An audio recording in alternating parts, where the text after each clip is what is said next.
네, 박동현 판승부. 자, 이 시간에는요, 서울시의 폭염 대책 그리고 이재명 정부의 부동산 정책에 대한 평가 듣는 시간 갖겠습니다. 김병민 서울시 정무부시장과 함께합니다. 어서 오십시오. 네, 안녕하세요. 오랜만입니다. 정말 오랜만입니다. 네, 저는 뭐 방송으로 늘 듣고 있습니다. 자, 함께하시는 분 우리 박성태 실장님, 장성철 소장님, 어서 오세요. 안녕하세요. 안녕하세요. 예, 두 분도 우리 김병민 부시장님 반가우시죠? 너무너무 반갑죠. 같이 방송도 신김입니까? 많이 하고. 그렇죠. 신김. 그러니까 자, 요즘 근데 너무 더워가지고 네. 서울 시내도 너무 더워요 지금. 걱정이 많으시죠? 네. 서울시는 어떻게 지금 대책을 마련하고 계신지. 네, 어제 긴급으로 폭염 상황 점검회의를 가지면서 네. 사실상 전 부서가 할 수 있는 역할들을 찾아가고 있는데요. 네. 서울시 대책의 핵심이라고 하면 결국 현장 밀착형 관리, 그리고 두 번째로 이런 폭염에 제일 어려우신 분들이 취약계층 분들 아니겠습니까? 그렇죠. 네, 네. 그래서 이런 취약 어르신들 대상으로 한 3만 9천 분 정도를 전화 방문을 통해서 어떻게 지내시는지 안부 체크도 하고, 또 폐지 줍는 어르신분들이 이런 날씨에도 또 움직이는 분들이 계시거든요. 예. 서울에 한 3천 명이 좀 넘는 분들이 계시는데 예. 그분들께 또 안전 물품도 지급할 수 있게 하고, 서울의 폭염 취약계층에 대해서 7월 8월 더운데도 불구하고 이 냉방비 문제로 걱정하시는 분들이 있기 때문에 네. 이분들 냉방비 지급 이런 일들을 꼼꼼히 챙기고 있고요. 예. 또 얼마 전에 있었던 건설 노동자분들이 혹시라도 이런 상황에서 어려움에 처하진 않을까 걱정하는 분들 많으실 겁니다. 예. 그래서 건설 현장 온열 지방 예방 안전 수칙에 대해서 철저하게 이행하고 있는 건지 이걸 안내하고 집중 점검하는 시간들을 갖고 있고요. 뭐 모든 것들을 다 챙길 수는 없겠습니다만 제일 중요한 건 온열 진환으로 이 인명 피해가 나지 않도록 하는 게 제일 중요합니다. 서울시도 119 폭염 구급대 가동하는 등 할 수 있는 조치를 다 하고 있는데 시민 여러분들께서도 안전 문제, 개인의 건강 문제 챙길 수 있도록 함께해 주시기를 바랍니다. 예. 이게 이제 제가 너무 예. 김병민 부시장님 참 좋아하지만 예. 그래도 물을 건 또 물어야 되니까요. 예. 예를 들어서 뭐 어르신들 3만여 명 정도 쭉 관리를 한다. 그래서 네. 어떻게 잘 계시냐 안부 확인하고 그런데 덥죠 하고 전화하고 끝나는 거야 아니면 그렇지 않죠. 왜냐하면 우리가 그 폭염 문제를 말씀드렸고 또 이 반지하 침수 문제 이런 부분들이 있을 때도 마찬가지입니다만 이런 재해 재난이 있을 때 미리미리 점검하고 체크하고 연락하지 않게 됐다가 변회당하는 경우들이 발생합니다. 예. 그래서 이 지금 같은 상황 속에서 여기에 대한 안부를 점검하고 끝나는 것이 아니라 피해 상황이 있을 때 또 대책 이렇게 옮길 수 있는 제도들을 안내해 드려야 되는데 서울시가 갖고 있는 무더위 쉼터 같은 곳들이 있어요. 또 몰라서 못 가시는 분들도 있기 때문에 예. 충분히 좀 편안하고 그리고 쾌적한 환경에서 쉴 수 있는 곳들에 대한 안내까지 이루어지고 있다는 점도 함께 말씀드립니다. 예를 들면 무더위 쉼터가 어디 있어요? 주로 양천구 가장 그러면. 가까운 네. 곳으로 치면 웬만한 경로당을 찾으시면 제일 아. 가까워요. 그러니까 우리가 그 어르신들 혼자 계신 분들이 집에서 에어컨을 못 틀고 계시면서 이 무더위를 지내는 분들 많이 계실 것 아니겠습니까? 그래서 무더위 쉼터를 찾는다 그러면 가장 가까이 있는 경로당 등지에서 가서 좀 쾌적하게 지내실 수 있다 이런 말씀을 드립니다. 사실 이제 무더위 쉼터는 가까운 은행도 있기 때문에 시간이 짧잖아요. 그래요. 그렇구나 4시 네. 정도까지밖에 안 하니까 그렇기 때문에 좀 더 양천에 계신 분들은 어차피- CBS 오면 좀 쾌적하게. 3만여 명 정도 이제 특지 이분들은 어려우시게 다 관리를 하면 보다 근원적인 대책들 네. 좀 마련돼야 되지 않을까라는 생각도 있고 제일 큰 건 이제 야외에서 일하시는 노동자분들 건설 네. 근로자 그러면 자, 안전 수칙을 한다. 자 쉬고 계시죠? 지금 일이 밀렸으면 못 쉬어요. 사실은 현장에서 그런 것들 약간 강제적인 조치들이 동원돼야 되지. 맞습니다. 네. 지금 특히 공사장 같은 경우는 하루하루 공기가 다 돈이거든요. 그래서 못 쉬고 어떤 작업량이 떨어졌는데 이거 쉰다. 그러면 내일 와서 하세요. 내일 안 불러요. 그래서 그런 부분에 대한 좀 강제적인 조치들 변화된 기후 변화에 따라서 그런 게 좀 필요하지 않나라는 생각도 듭니다. 이런 게 있습니까? 뭐 35도가 넘어가면 작업 중지. 서울시에 있는 야외 공사 작업 중지. 뭐 이런 저희 거 같은 경우는 이제 공공이 발주하는 곳이 있고 또 아. 민간이 활동하고 있는 곳들이 있는데 일단은 저희가 먼저 할 수 있는 것들은 공공이 발주하고 있는 곳들에 대해서 아까 말씀드렸던 온열 질환 예방 안전 수칙의 첫 번째 물, 바람, 그늘, 휴식 보냉장구, 응급조치 이게 5가지 이 예방 조치인데 여기에 보면 휴식이 가장 핵심이거든요. 여기 일하고 나서 충분한 휴식 시간을 가질 수 있도록 안내하고 안내로 끝나는 것이 아니라 이행 여부들에 대해서 집중 점검하고 이걸 지키지 않았을 경우에 어떤 방식의 이 페널티가 가는지 근데 공적 영역에서 가능한 부분들과 또 민간에 사는 데까지 강제하기는 어려운 측면들이 있는 거거든요. 이런 것들을 확대시켜 나가기 위한 노력들이 그러니까 필요하죠. 온도에 따르는 뭐 네. 작업 중지 이런 거는 아직 시행하고 있지 않은 거예요? 35도가 넘어가면 무조건적으로 의무 예, 뭐 예, 중지 그런 것들. 이거는 저희가 강조하는 것보다는 법률로 뭐 조정하는 부분들이 필요하지 않을까 싶은데요. 두 경기도민께서 서울시 정무부시장에게 너무 많은 질문을 하셔가지고 죄송합니다. 예 그만해 주세요. 네. 나중에 경기도 또 오면 경기도도 얘기할 거예요. 경기도 얘기할 건데. 아닙니다. 네. 농담이고. 서울시의 삶이 너무나 궁금해요. 경기도민으로서. 서울시에서 와서 일만 하고 잠은 경기도에서 자가지고 서울은 어떨까 그런 생각이 듭니다. 부동산 얘기를 좀 넘어가 보겠습니다. 예. 자, 이재명 정부 출범 이후에 지금 6억 원 이상 주택담보대출을 금지하는 대출 규제 정책을 27일부터 아마 시행했었죠. 근데 이제 오세훈 시장이 27일 날 말씀하신 것 같아요. 우려를 지울 수 없다 이런 말씀하셨는데요. 어떤 우려가 있으신 거예요?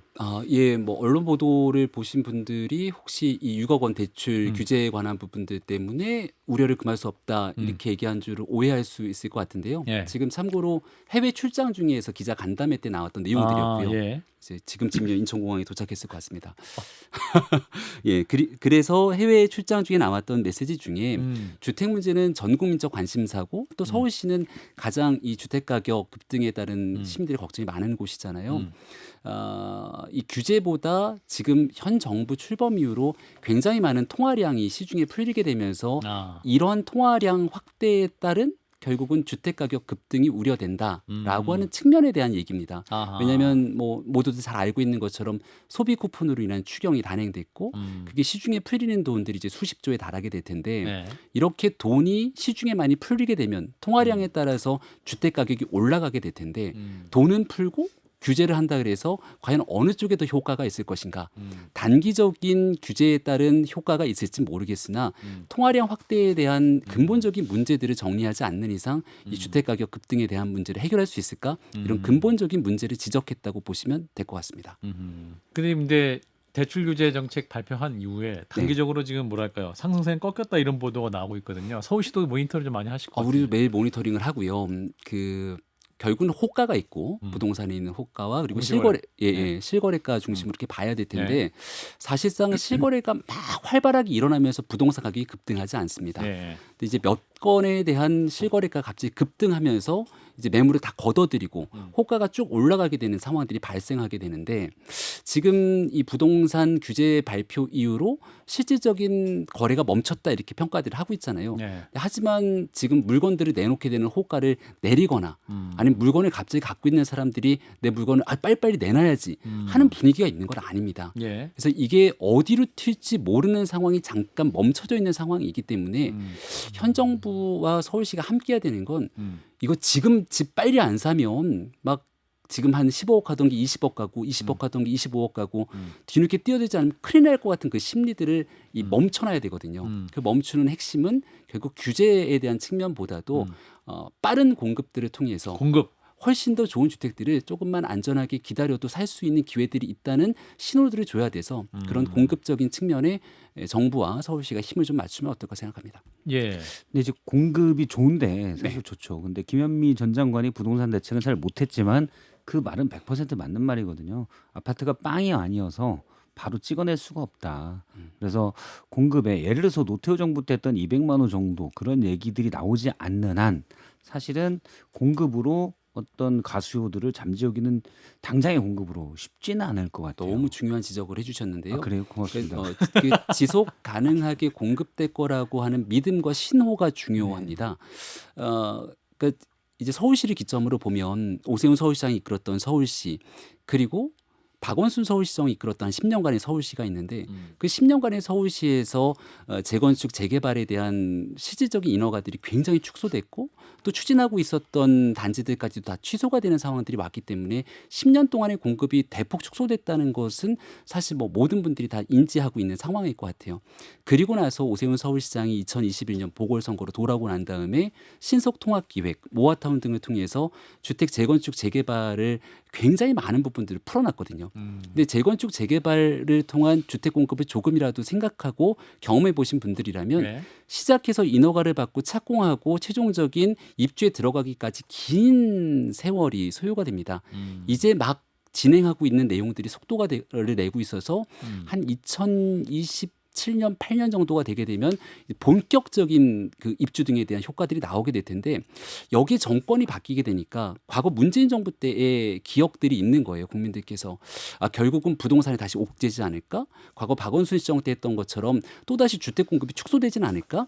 그러면 그때 올랐던 부동산 가격 급등처럼 또다시 반복되지는 않을까라는 우려를 가질 수 있거든요. 그렇지 않다. 문재인 정부의 잘못됐던 부동산 정책의 후과를 기억하고 있다면 공급 문제에 대해서만큼은 확실하게 국민들께 안정적인 신호를 주겠다라고 함께 얘기하게 된다면 적어도 심리적인 문제를 잡을 수는 있다고 생각합니다. 근데 이제 부동산에서 흔히 공급 문제를 재건축이나 재개발 이걸로 풀어가는 분들이 많은데 서울시는 일단 밀도가 높고 다 네. 오래된 약간 도시잖아요. 근데 이게 부동산 침체기에는 적절한 대책이 되는데 물론 그때는 재개발이나 재건축에서 수익성이 낮아질 거라고 집주인들이 생각하기 때문에 침체기에는 잘 안 하죠. 그럼 물론 그런 어려움이 있지만 근데 이게 약간 호황기나 이럴 때는 오히려 주변 집값을 올린다. 그러니까 여기에 대한 게 상반돼요. 예를 들어 지금 강남 라인에 뭐 우리가 알고 있는 반포 쪽 다 재개발 재건축이잖아요. 예. 재건축으로 쭉 들어섰는데 이게 재건축되면서 전체 집값을 현재 진행 중인 곳, 이미 진행된 곳이 전체 집값 사실 많이 끌어올렸다는 연구 결과 등도 있어요. 그래서 이게 모든 답이다. 라고 하기에는 되게 애매한 것 같아요. 더구나 지금 같은 경우는 어디 재건축한다? 예를 들어 강남에 우리가 알고 있는 뭐 오래된 아파트들 한다 그러면 그 근처 일대 집값이 다 오를 겁니다. 근데 그래서 그것만으로는 공급만으로는 사실은 그러니까 재개발이나 재건축을 통한 공급이 썩 이게 마치 이제 아주 어려운 문제이기 때문에 이게 마치 정답인 것처럼 얘기하는 분들이 많은데 저는 거기에 대해서는 좀 우려가 있어요. 근데 재건축 재개발을 뺀 공급이라면 사실상 할 수 있는 공급이 없거든요. 특히 서울 같은 곳들은 경기도 지역이 굉장히 넓은 택지를 갖고 있거나 하게 됐을 경우에는 뭐 과거의 3기 신도시 등 하지만 문재인 정부에서 얘기했던 3기 신도시가 어디까지 진행됐는지를 생각해 보게 된다면 과연 속도감 있게 공급할 수 있겠냐의 평가가 나오겠죠. 그러니까 지금 주신 얘기가 갑자기 오늘 그 민주당의 진성준 의원께서 공공재건축, 공공재개발을 통해서 뭔가 문제를 풀 거라고 얘기를 하는데 과연 서울처럼 현재 이 주택 문제가 굉장히 켜켜이 쌓여 있는 곳에서 공공재건축, 공공재개발을 통해서 문제를 풀 수 있을까? 생각하면 과거의 문재인 정부 시즌 2의 주택 공급으로 돌아가는 것 아니냐라고 하는 잘못된 신호를 줄 수 있다는 것이죠. 그리고 재건축 재개발 때문에 부동산 가격이 올라갈 수 있다는 우려를 말씀 주셨는데 지금 노도강으로 불리게 되는 강북 지역으로 가게 되면 재건축 재개발 할 수 있도록 정말 서울시가 다 풀어주고 있거든요. 현황 용적률도 인정해주고 재건축 할 수 있도록 보정 개수까지 도입하면서 인센티브를 주고 있음에도 불구하고 그 동네 집값이 잘 안 올라가요. 그러니까 그 어쨌거나 양질의 주택을 공급하면서 누구나 좋은 곳에 살 수 있다는 희망을 드릴 수 있는 것 같이 가야겠죠. 그 전현희 최고위원 이제 민주당에서 서울시장에 마치 방화범이 불 끄는 소방수를 나무라고 있다. 그러니까 오 시장님의 토지거래 허가제 졸속 해제에 의해 네. 서울시의 집값 상승률이 3년 5개월 만에 최고치를 기록한 거 모르냐? 오 시장이 제대로 기름을 부었다. 이런 비판도 하고 있는데 이 비판은 어떻게 듣고 계십니까? 매우 동의하기 어려운 측면이 있습니다. 예. 왜냐하면 뭐 토어제에 관한 문제는 이미 지나간 과거 속에서 다들 이제 국민들이 보시고 평가하는 부분들이 있을 거라고 봅니다. 예. 그 당시 있었던 상황들 또 다시 묶을 수밖에 없었던 저간의 상황과 국민들께 송구하다는 말씀도 드렸는데 예. 토지거래 허가제를 통해서 해제 이후 이제 급등하는 과정에서 다시 묶었잖아요. 묶고 한 달 정도가 지나고 난 뒤에 굉장히 거래가 주춤하면서 부동산이 잠잠해졌다는 뉴스가 아마 노컷 뉴스를 통해서 보도된 기사가 있을 건데 제가 그걸 깜빡 잊고 못 들고 왔네요. 근데 그 이후로 왜 지금 이 부동산이 다시 불장으로 옮겨졌는가에 대한 명확한 분석이 필요할 텐데 정치적인 이슈로 접근하지 않았으면 좋겠습니다. 국민들께서 제가 정치와 한 발 떨어져서 행정 영역에 있다 보니까 이슈가 나와서 행정으로 문제 풀어야 되는데 정치로 접근하려고 자꾸 공격하면 저도 화가 나더라고요. 그래서 정치권에 계신 분들 국민들의 삶을 생각해서 정치가 아닌 행정으로 이슈를 풀었으면 좋겠다는 말씀드립니다. 예. 또 현아 왜 웃으세요? 네? 장수장님. 왜 웃으세요? 예? 웃음을 해명해 주세요. 아니 토지거래 허가제에 대해서 예. 이렇게도 빠져나갈 수 있구나. 정모 부시장 네, 이렇게 싹 이렇게 들어봤는데 님과 함께하고 있습니다. 이럴 수 있구나. 역시 잘하셨어요. 김병민 부시장의 스킬은 압도적이에요. 예. 잘하셨어요. 그 윤석열 전 대통령 네. 또 우리 부시장님이 그 3년 전 선거 때도 지근거래에서 도우셨잖아요. 예. 그때 저 엄청 공격했어요. 누가요? 제가 윤석열 전 후보를 예. 이렇게 좀 비판했을 때 예. 김병민 부시장님이 거기 대변인 그만 좀 하라고? 대변인이셨거든요. 아 그렇죠. 기억나요. 그래서 막 방송 중에 이렇게 만나면은 네. 좀 그만 좀 하라고 조심하라고 막 이러고 진짜 그랬어요. 저 고자질하는 거예요. 아, 맞죠? 그때 좀 살살해달라는 부탁을 드렸었죠. 네. 살살해라. 근데 오늘 이제 새벽에 재구속됐는데 아, 어떻게 예. 보셨는지. 마음이 굉장히 참 찹찹하죠. 예, 근데 예. 보고 계신 국민들께서 전직 대통령의 탄핵과 구속, 그 연이은 일들에 대해서 이 참 불행스러운 일이다라고 생각되는 분들이 많을 거라고 봅니다. 무튼 근데 이런 일들이 발생하게 됐던 국민들께서 도저히 용납하기 어려운 계엄과 또 그 이후에 나타났던 대응에 대한 문제들이 켜켜이 쌓여 있을 건데 예. 그 계엄 이후로 나타났던 일들 때문에 굉장히 고통을 겪었던 국민들과 또 국가적으로 어려운 위기들이 있었잖아요. 예. 이런 일들에 대한 진지한 반성 또 정말 국민들께 고개 숙이는 모습 이런 일들이 좀 선행돼야 될 것 같다는 생각이 들고 법률적인 문제가 이제 남아 있는 거니까 그 법률적인 문제들에 따라서 본인이 법률가로 살아오셨고 법률적인 문제는 법률적으로 이어가더라도 국가를 대표했던 분이기 때문에 정말 국민께 지난 과오에 대한 부분들에 대한 진실된 반성 또 여기에 대한 입장 태도들이 꼭 필요하다는 생각을 갖고 있습니다. 지금 방송에 계시면 할 일 엄청 많으실 것 같은데. 아 저요. 예, 국민의힘 지금 요즘 혁신위원회 만들어가지고 열심히 예. 하고 있지 않습니까? 지금 방송에 계셨으면 혁신이 들어가셨을 것 같아요. 혁신위원회, 혁신위원장. 혁신위원. 아. 위원장도 할 수 있고. 예. 어때서 이제 언더 찐년 나오고 막 이러는데 아, 예, 어지럽고 복잡하더라고요. 어지럽고 복잡하세요. 서울시는 이게 참 굉장히 다행이다. 예, 행정을 열심히 하고 있는 상황에서 예. 한 발 떨어져 보니까 예, 약간 더 정치가 이렇게 국민들께 좀 피로감을 주고 있구나라는 생각이 많이 들고요. 아 그런 생각 드세요. 네, 국민의힘의 현재 상황 뭐 다 비판하고 있는 모습이잖아요. 그러니까 쉽게 어디로 가야 될지에 대한 방향성을 좀 잃어버린 것 같고 두 번째로 저도 여기 있으면서 뭐 아는 정치인들도 같이 만나는데 네. 방향성을 잃어버린 것 못지않게 희망을 잃어버린 것 같아요. 그러니까 정치가 결국 꿈이 있고 가고자 하는 방향과 목적에 따라서 함께 의기투합해서 우리의 목표를 달성하기 나아가는 일인데 이 방향과 목표를 좀 잃어버린 상황인 것 같아서 이 부분을 좀 회복하기 위한 일에 혁신이뿐 아니라 당이 좀 매진해야 되지 않을까라는 생각을 국민의힘 밖에서 하게 되네요. 보면 지금 네. 뭐 국민들이 피로감 느낄 거다라고 얘기하시는데 현실적으로 우리 김병민 부시장님 같은 경우에 내년에 오세훈 시장님 네. 출마 또 하셔야 될 거고 선거 치러야 될 것 같은데 본인이 느끼는 피로감은 없어요? 이렇게 제가 국민의힘 느끼는 보면 피로감. 네. 내년 선거 어떻게 치르나 우리- 피로감 정도면 차라리 다행일 텐데 네. 조금 더 객관적으로 봐는 아예 관심이 없는 관심이 어떻게 없어요? 없는 것 같은데. 국민의힘이 이렇게 되면은 그러니까 제 내년에- 관심이 없다는 게 네. 아니라 국민들께서 네. 아까 말한 방향이 있고 또 뭔가 이를 통해서 해볼 거라고 하는 희망이 있어야지. 아 국민의힘에 대해서 그래야 뭔가 이 사람에 대해서 비판도 하고. 무관심. 예. 근데 이제 오늘자 MBS 조사에 19%로 떨어진 모습을 보니까 예. 그 당을 지지하고 있는 사람들조차도 이제 관심을 거둔 상태가 됐기 때문에 조사가 예. 그 정도 나오는 거거든요. 그래서 이 상태가 더 오래 지속되면 안 되거든요. 그래서 제가 이제 한 발 떨어져서 보는 느낌은 이재명 정부 출범하고 나면 국민들께서는 민주당이 정부라기보다도 대한민국 대표는 정부기 때문에 일단 잘 됐으면 좋겠다는 생각을 가지고 있는 게 기본 정서입니다. 그렇죠. 그래서 잘 될 수 있도록 확실하게 또 행정적으로 힘을 보태고 힘을 보태주고 하지만 국민의 힘이 나아가야 될 방향과 국민의 힘은 이런 방식으로 국민께 희망을 주겠다고 하는 이 우리들의 얘기를 해야 되는데 그게 지금 없는 거거든요. 그래서 그런 것들을 빨리 좀 회복하는 모습을 가지기를 하나만 예, 밖에서, 하나 보세요. 예. 잠깐 그 MBS 조사만. MBS 조사, 네. 엠브레인 퍼블리커, K스테 리서치, 코리아 리서치, 한국 리서치가 지난 7일부터 9일까지 무선전화 가상 번호에 전화 줘서 인터뷰 방식으로 조사한 내용이고요. 자세한 내용은 중앙선거심의위원회 홈페이지에서 확인하시면 되겠습니다. 장 소장님. 국민의힘이 혁신을 제대로 못하고 또 이렇게 지지율이 낮으면 아무리 본인 개인 경쟁력이 있더라도 오세훈 시장님이 내년에 또 다시 서울시장직에 나가게 된다면 상당히 어렵고 힘들 수가 있잖아요. 네. 그럼 국민의힘의 현재 상황에 대해서 보다 더 적극적으로 목소리를 내고 좀 나가야 될 방향에 대해서 지적을 하시고 뭐 그런 생각과 판단은 안 하고 계시나요?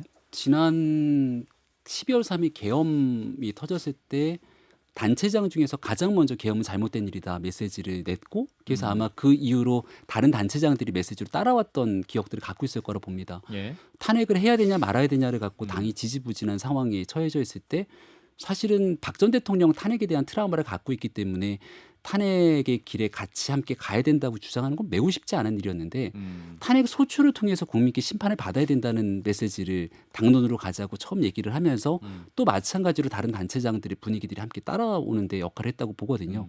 뭐그 뒤로 있었던 정치적 행보에 대한 평가들은 좀 다를 수 있겠습니다만은 그래도 그 서울 시민들 수도권에 있는 보편적인 정서에 맞춰서 당이 균형감 있게 가야 되는 방향들을 계속 제시해 왔다고 생각을 해요. 지금 한 열흘 해외 출장 중이어서 아마 목소리가 지금 외국에 좀 있었는데 또 이제 오늘 귀국하고 나면 당이 좀 바른 방향으로 가기 위한 여러 일들을 표출하는 것도 방법이지만 오세훈 시장의 리더십 성격상 보이지 않는 데서 정말 얘기를 많이 하거든요. 아마 장성철 소장님 만나서도 당이 이렇게 가면 좋겠다는 얘기를 많이 했을 거라고 생각합니다. 네. 보이지 않는 곳에서는 많이 하시는 것 같은데 네. 보이는 곳에서는 깃발을 좀 명확히 들지 않는 경향이 있는 것 같아요. 오세훈 시장이면 사실은 아주 오래전 거의 20년도 된 그 국민의힘의 오랜 대선 주자잖아요. 네. 그런데 앞서 이제 탄핵 소추에 대해서도 국민들의 심판을 탄핵 소추를 통해서 받자라고 했는데 그 며칠 뒤에는 다시 페이스북에 탄핵 소추를 하자는 얘기는 아니다. 페이스북에 그런 얘기를 쓴 적은 없습니다. 그런 얘기를 하신 적이 있어요. 나중에 방송에 나와서. 방송에 나오셨나요? 네. 아무튼 그렇게 했기 때문에 좀 사실 대선 주자라면 좀 더 깃발을 높이 들 필요성이 있지 않냐라는 네. 생각이 듭니다. 약간 좀 우왕좌왕하지 않았느냐 그 당시에. 네. 자, 오세훈 시장이 이제 쇄신 방법 중 하나로 음. 이제 개혁신당과 합당론이도 오. 방법론 중에 하나다 이런 말씀도 했는데 우리 부시장님도 정무 부시장으로 예, 예. 어떻게 이게 아마 판단- 그날 저녁 자리 먹었던 것 때문에 한판 승부에서도 얘기가 많이 나왔고 그게 사실 제가 저녁 자리 주선한 주선자로서 아, 나와서 이제 얘기들이 좀 많이 확산된 것 같은데요. 그 개혁신당의 이준석 의원과 뭐 다 함께 정치를 함께 했기 때문에 워낙이라 가깝습니다. 그리고 이제 보수 정치를 하면서 보수가 좀 건강하게 나아가야 된다는 그 바라보는 지점이 거의 비슷하거든요. 예. 근데 지금 현재 상태를 어떻게 타개할 것인가에 대한 그 서로 간의 판단이 조금 다를 뿐이죠. 그래서 뭐 정치를 하다 보면 당연히 그 방향성이 같은 사람끼리 합치고 잘못된 부분들을 뜯어고치는 개혁에 나가야 된다는 통합과 혁신이라고 하는 두 가지 단어는 그냥 기본이거든요.